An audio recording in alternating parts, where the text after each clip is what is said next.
CMD அளவிலேயே அடுக்குமாடி குடியிருப்பு திட்ட அனுமதி, வெளிப்படையான மற்றும் நேர்மையான நிர்வாகம். முக்கிய செய்தி: ராணிப்பேட்டை மாவட்டம் சோளிங்கரில் செய்தியாளர்கள் மீது தாக்குதல் நடத்தப்பட்டிருக்கிறது. இச்சம்பவத்தில் தவிக எம்எல்ஏ கபில் உள்பட சிலர் மீது வழக்கு பதிவு செய்யப்பட்டிருக்கிறது.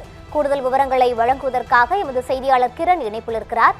வணக்கம் கிரண், விவரங்களை பதிவு செய்யலாம். வணக்கம் ரூபி. ராணிப்பேட்டை மாவட்டம் சோளிங்கரில் உள்ள திரையரங்கில் கடந்த ஜூலை 23ஆம் தேதி தமிழக வெற்றி கழக தலைவர் விஜய் நடித்த ஜனநாயகம் திரைப்படம் வெளியானது.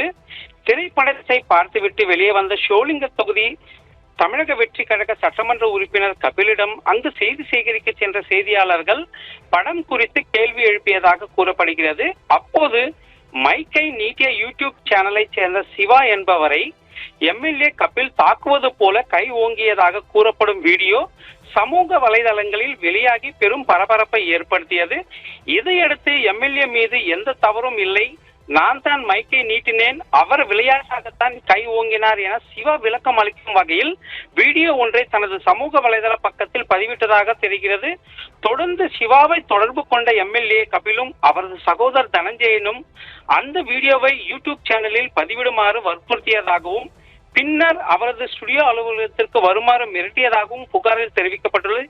இதையடுத்து ஸ்டுடியோ அலுவலகத்திற்கு சென்ற கபில், தனஞ்சயன் மற்றும் அவரது ஆதரவாளர்கள் சிவாவை தாக்கியதாக கூறப்படுகிறது. இந்த சம்பவத்தை அறிந்த அங்கு சென்ற தினகரன் செய்தியாளர் அரங்கநாதன் மற்றும் தினமலர் செய்தியாளர் கல்யாண சுந்தரம் ஆகியோர் சம்பவத்தை வீடியோ பதிவு செய்ததாக தெரிகிறது. இதனால் ஆச்சரியமடைந்த கபில் தரப்பினர் செய்தியாளர்களையும் தாக்கியதாகவும் அவர்களிடம் இருந்த செல்போன்களை பறித்து அதில் பதிவு செய்யப்பட்டிருந்த வீடியோக்களை அழித்ததாக தெரிகிறது. தாக்குதலில் காயமடைந்த செய்தியாளர்கள் இருவரையும் அப்பகுதி பொதுமக்கள் மீட்டு அரசு மருத்துவமனைக்கு அனுப்பி வைத்தனர்.